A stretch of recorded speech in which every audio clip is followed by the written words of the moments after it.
You see, people often think that when you finally get away from a narcissist, that's the end of things. That's wrong. That's where the real story begins. Because when a narcissist understands they can't manage you anymore, they won't simply leave without a fuss. No, they fall apart. Their mask starts to slip away. And what comes out next is both upsetting and shows the truth. In this talk, we're going to explore the 4 clear signs that show you've truly beaten the narcissist, not just slipped away from their hold, but ruined the fake world they live in. By the end of this video, you'll understand not only what those signs are, but why they appear and what they show about the weak mind behind the narcissist's front. When you finally stand up to someone who has been bossing you around, when you stop playing their game, something very interesting happens. The narcissist's charm, that smooth, fake kindness, begins to melt away. And what replaces it isn't just agreeing or being peaceful. It's rage, silent rage. It's the fury of someone who has lost control but can't afford to show it openly. And that right there is one of the clearest signs that you've actually defeated them for real. See, people misunderstand the narcissist's charm. They think it's real confidence. They think it's natural appeal, strength, dominance. But it's not. It's an act.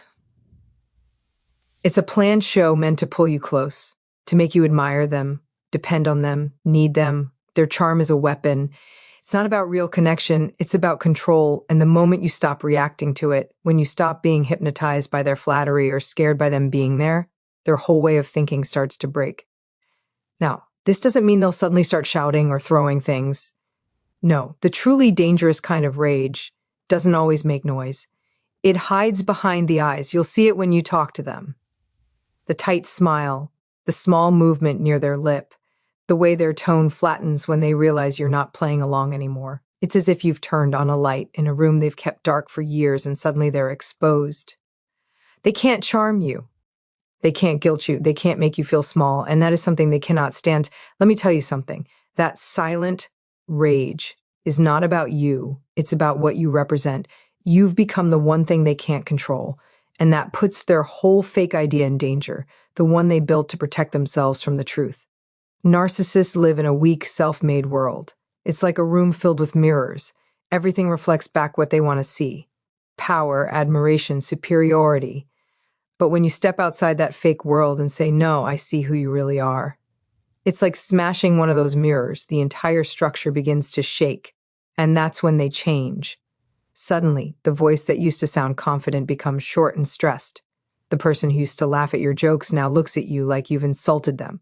Their silence grows heavy. You might even feel it, a kind of cold, invisible wall building between you. They won't admit they're angry, because to do so would mean admitting defeat.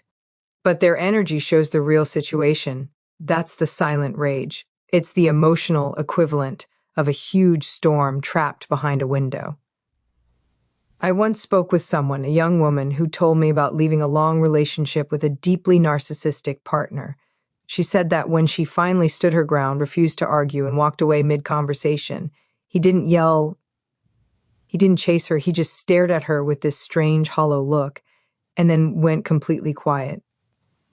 And she said, "It was the quietest moment of my life, but it was the loudest thing I'd ever felt. That's the moment the narcissist realizes they've lost. Not because you shouted louder or played their game better, but because you stopped playing at all." And here's what's even more interesting. That silence isn't just anger, it's shame. Underneath all that rage is a deep feeling of not being good enough. You've shown them a reflection they can't bear to see, one that says you are not in control, you are not as powerful as you believe. And for someone whose entire identity depends on control and admiration, that realization is impossible to bear. But listen, this is where your power truly begins. Because when you can recognize that shift, when you can see the charm turn to quiet hostility and not internalize it, not take it personally, you are no longer bound to their manipulation. You've reclaimed something essential, your freedom, your dignity, your peace. And make no mistake, that's exactly what the narcissist fears most. So when you see that silent rage, when their eyes go cold, when their charm disappears and the air between you turns heavy, don't panic. Don't question yourself. Recognize it for what it is. Confirmation. It means you've broken their spell. You've stepped out of the fake world. You've stopped feeding the monster that thrived on your confusion. And that's a hard thing to do because it takes courage to stop seeking approval from someone who's built their whole existence around holding it back. It takes strength to stand still when their silence tries to make you feel guilt. But if you can hold that ground, if you can stay calm in the presence of their quiet fury, you win. Not by defeating them in a fight, but by refusing to be part of the fight at all. That's the real victory. The narcissist's charm turns into silent rage because for the first time, they've met someone who can't be tricked. And if you're that person, if you've gotten to that point, you've done something most people never do. You've reclaimed your sense of self from someone who tried to rewrite it, and that's the moment you stop surviving them and start rising above them. You know, it's a strange thing when you finally begin to rise above a narcissist, when you stop reacting to their games and start living with genuine strength. They don't disappear. They change. And not in some enlightened, I've learned my lesson kind of way. No, they start copying what you do. They begin to reflect your power, your confidence, your independence, but only on the outside because they can't create it from within. They can only mimic it. You have to understand what's really happening here. These people don't think for themselves. They don't build themselves. They borrow themselves. They construct their identity from whatever they can take from others. Admiration, attention, energy, validation. It's like they're constantly looking for small bits of an identity, building a fake personality from what they see in others. So when you defeat them, when you stop feeding them, they panic. But rather than face that emptiness, they decide to become you. They take on your tone, your ideas, your behaviors, as if wearing your skin will give them your strength. It's a very unusual thing to watch. Suddenly, the person who used to mock your ambitions starts talking like they've discovered purpose. The same person who laughed when you tried to better yourself begins posting motivational quotes using your language, your rhythm, your values. It's strange because what they're doing isn't admiration, it's just copying. They're trying to take back control by becoming the very thing that broke their fake idea. Now, why do they do that? Because imitation for them is survival. The narcissist doesn't know who they are without an external model to feed from. Their entire identity is like a parasite. It's a copy of strength, not the real thing. And when you've defeated them, when you've pulled away, built boundaries, developed confidence, you've exposed that truth. You've revealed the empty feeling deep inside them. So they do what hollow things do. They echo, but don't mistake that imitation for growth. It's a way to hide. They're trying to mask the shame of defeat by pretending they've evolved. It's like a wolf putting on the shepherd's coat and pretending it now cares for the flock. The appearance changes, but the intent doesn't. And if you're not careful, that imitation can draw you back in. You might think maybe they've changed, maybe they finally understand, but what's really happening is much darker. They're studying you, they're learning how your strength works so they can use it against you. Let me tell you something I've seen over and over again in students, in therapy rooms, in families. When someone truly begins to grow, the people who depended on their weakness start to imitate that growth. Not to share it, but to compete with it, a young man starts to stand up straight, take responsibility, and suddenly his insecure friends start copying his language. Not because they want to better themselves, but because they feel threatened. It's the same dynamic. The narcissist doesn't want to be strong with you. They want to appear stronger than you. And that tells you something deep. Imitation is their last line of defense. It's their desperate attempt to keep up the idea that they are better. But here's the key. They can't keep it up because real strength doesn't come from copying others. It comes from hard times, from facing themselves, from taking responsibility for the chaos in your own life. The narcissist avoids all of that. They can mimic your confidence, but they can't bear your strong will. They can copy your words, but not your integrity. So eventually the mask falls again. It always does. Imagine a person trying to hold a mask to their face with both hands. They can do it for a while, but they can't eat, can't breathe properly, can't live freely while doing it. Eventually, fatigue sets in and the mask slips. That's what happens when a narcissist copies your strength. They wear your identity like a disguise until reality demands authenticity, and then they crumble because they've never built the foundation to keep up what they're pretending to be. Now, when you see this happen, when the narcissist starts echoing your words, dressing like you, copying your mannerisms, acting like they've suddenly found themselves. Don't get angry. Don't even get confused. Recognize it for what it is. Evidence of your victory. You've become the standard they measure themselves against. You've become the model they can't outshine. That's power. Not the kind that shouts, but the kind that simply is. And if you want to stay free, you have to keep moving. Because the moment you stop, they'll catch up and try to mirror you again. Keep growing. Keep refining yourself. Don't let their imitation trick you into admiring them again. The best way to defeat a narcissist twice is to get past the person they are still trying to be like. So when you notice them copying your strength, smile quietly to yourself, because what they're really saying without ever admitting it is that you've become everything they pretended to be. You've become real, you've become whole, and they can only stand in your shadow, trying desperately to recreate your light. One of the most powerful parts of their fall comes when their mask begins to slip in public. It's fascinating and sad because it shows the thing that was always hidden, a weak, scared, and desperate person hiding behind the fake idea of superiority. For years, maybe even decades, they've made that mask perfect. The charm, the confidence, the perfect timing, the control of every social situation. It's all part of the show. But when you defeat them, when you expose their manipulation and refuse to play along, that mask doesn't just crack privately, it slips in front of others. And that's when the entire fake idea begins to collapse. Now you have to understand what that means for someone like that. The narcissist lives for perception. Their entire identity is built not on who they are, but on how they appear. They don't chase truth. They chase image. And for years, that image works. They can fool people with their charm, with their planned modesty, with their apparent confidence. But the moment you step away, the moment you no longer validate that fake idea, they begin to lose control over the tale they've been telling the world. And when control slips away, so does the mask. I've seen this countless times. Maybe it's a boss who always seemed calm, clear, and in charge. Then suddenly one employee stops submitting to their manipulation, stops accepting unfair treatment, starts standing up for themselves. And one day in a meeting, that boss snaps just for a moment. The calmness disappears, the tone sharpens, the eyes go cold, the room falls silent, everyone senses it, the mask has slipped. And once people see that crack, they can't forget they saw it. The illusion of the perfect leader begins to dissolve right before them. It's the same in personal relationships.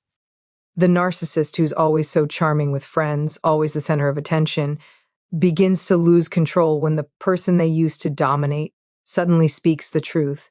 They'll overreact to something small, a comment, a glance, a question.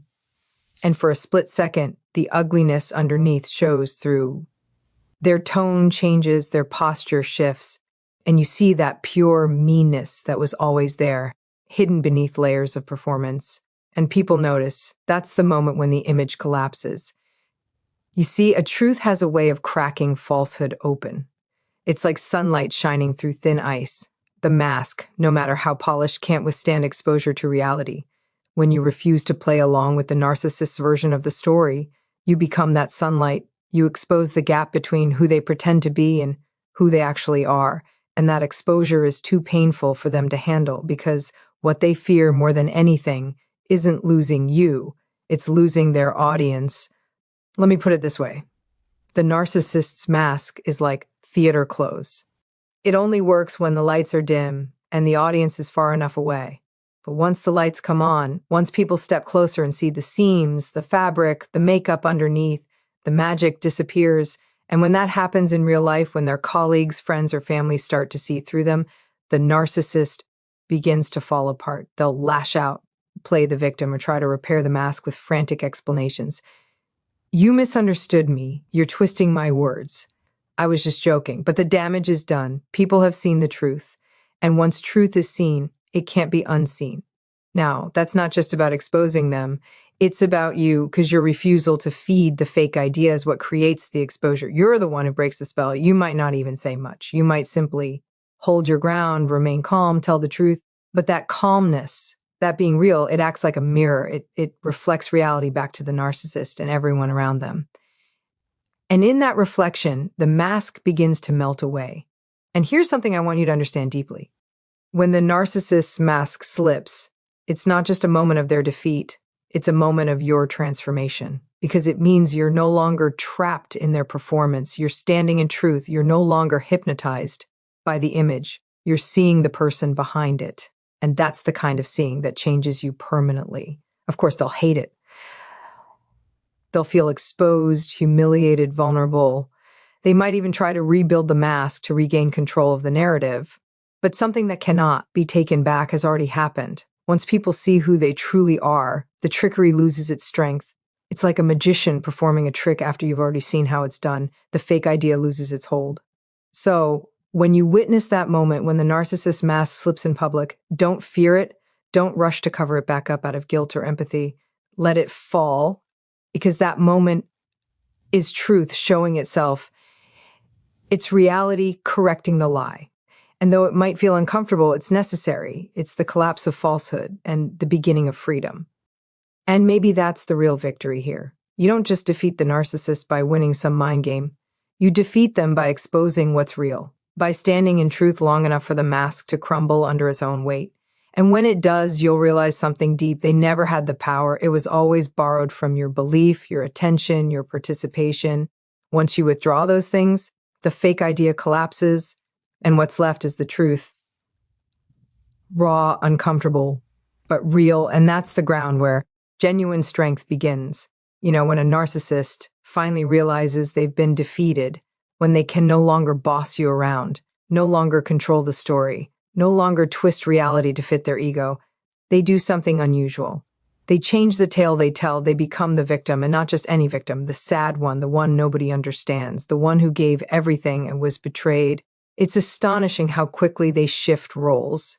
Yesterday they were the conqueror, today they're the wounded soul. And that change isn't because they are humble. It's a plan. It's the last defense of a collapsing ego.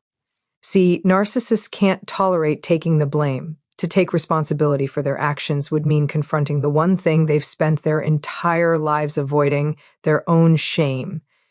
It would mean admitting they were wrong, that their fake idea that they were better was wrong, and that's impossible to bear. So instead, they rewrite the narrative to protect themselves from that realization. They say that you, the one who broke free, the one who stood for truth, are the bad guy. You become the ungrateful one, the abuser, the cold-hearted betrayer, and they become the hero in their own story once again. Now, you might hear them say things like, after everything I did for you, or you've changed, you're not who you used to be, and you have to understand what that really means. It doesn't mean you've become cruel. It means you've stopped submitting. It means you've grown, you've developed boundaries, you've stopped feeding their need for control. And that to them feels like betrayal because their version of love is ownership. Their version of connection is compliance. And when that ends, they have to twist the narrative to make themselves look right and good. I've seen this happen in families, in workplaces, in marriages. Someone finally decides to break the cycle, to stop being bossed around, and suddenly the narcissist begins telling a different story to everyone around them. I don't know what happened. They just turned against me. Or they're ungrateful after everything I've done. They start painting themselves as the noble sufferer, the one who loved too much, gave too much, cared too much. It's a brilliant performance. And it often works, at least for a while, because most people don't see through it. They see the tears, the trembling voice, the self-pity, and they believe it. But here's the truth. What you're witnessing in that moment isn't sincerity. It's saving themselves. It's the narcissist trying to repair the broken picture of how they see themselves. They can't look into a mirror that reflects their failure, so they change the reflection. They paint themselves as the victim so they don't have to face the reality that they've been defeated, not by cruelty, but by truth. And that's why their storytelling becomes so convincing, because they need to believe it. It's the only way they can live with themselves. Think about it like this. The narcissist's identity is like a long book they keep writing. In that book, they are always the hero, brilliant, misunderstood, chosen, powerful. But then you come along and refuse to play your assigned role. You won't be the admirer, the rescuer, or the scapegoat anymore. You put the book down, you walk away, and they panic because without your participation, the story falls apart. So what do? They rewrite it, they take the same events, twist the dialogue, and publish a new version, one where you're the enemy, and they're the victimized hero. And here's the part that's hard to accept. they'll tell that story to everyone, friends, coworkers, family, anyone who will listen. They'll do it with such strong belief that even you might start doubting yourself. You'll think, maybe I was too harsh. Maybe I overreacted, but you weren't. You were simply refusing to carry a burden that was never yours to carry. And you have to remember that, especially when they use pity like a weapon to regain control. You see, when they play the victim, they're not seeking healing, they're seeking allies. They want people to feel sorry for them, not to change, because pity gives them something very close to what they lost: attention, validation, emotional power. It feeds them, it keeps the fake idea alive. So when they start rewriting the story, don't waste your energy trying to edit their version. You can't argue someone out of a lie they need to believe. Instead, live your truth. Let time do its work, because truth has lasting power and lies don't. Over time, the inconsistencies in their story will begin to show. People will notice, the act will wear thin, and while they're busy defending their fiction, you'll be busy building a real life, one based on being real, not performance. So when the narcissist changes the tale to make themselves the victim, don't fight to be understood by them. You can't be. Their story isn't about truth. It's about survival. Let them have their fiction, because in the end, your freedom doesn't depend on them telling the truth. It depends on you living it. And if you stay true to that, something remarkable happens. Their rewritten story starts to collapse under the weight of your reality. That's when you realize you've truly defeated them, not when they admit they were wrong, because they never will, but when their narrative stops being important. When you no longer need to defend yourself, when you stop caring what they say, when you look at their self-made tragedy and feel nothing but distance, that's freedom, that's peace. And that's the moment you stop being a character in their story and start being the author of your own. So now you have to ask yourself, what story are you still living in? Are you still trapped inside someone else's version of events, trying to prove your innocence in a play that was never real to begin with? Or have you finally decided to step off their stage and start writing your own script, one grounded in truth, not manipulation? Because that's where your freedom begins, when you stop defending yourself against lies and start living a life that makes the lies irrelevant. You see, defeating a narcissist isn't about revenge or humiliation. It's about rising above them. It's about becoming so anchored in what's true, in what's real, that their fake ideas can no longer touch you. You stop being their mirror. You stop being their fuel. And the world begins to rearrange itself around that truth, quietly, steadily, powerfully. So I want you to think right now, who are you without their story, without their approval, without their manipulation, without their false praise? Because until you know that you're still carrying them inside you, and maybe it's time to finally let that go.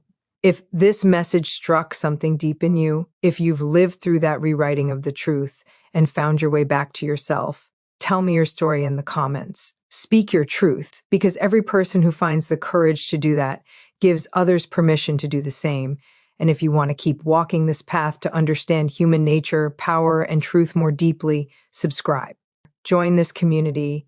There's more to learn, more to uncover, and maybe more of you to discover.